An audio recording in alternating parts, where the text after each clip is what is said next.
The Lord be with you. A reading from the Holy Gospel according to John.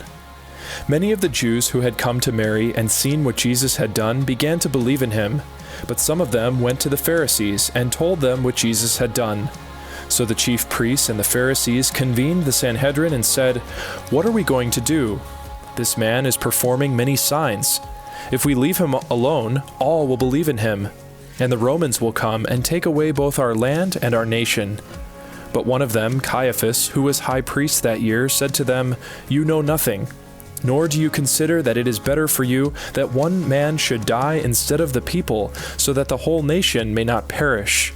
He did not say this on his own, but since he was high priest for that year, he prophesied that Jesus was going to die for the nation, and not only for the nation, but also to gather into one the dispersed children of God.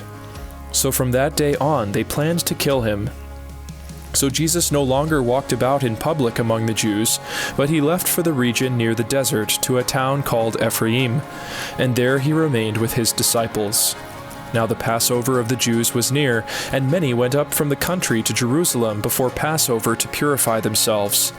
They looked for Jesus and said to one another, as they were in the temple area, "What do you think? That he will not come to the feast?" The Gospel of the Lord. Praise to you, Lord Jesus Christ. Hi, this is Father Nick Smith, Parochial Vicar of Christ the King Parish in Des Moines. We get the growing sense as we near Holy Week that God is behind the movements going on in John's Gospel as the events near the Passion, Death, and Resurrection.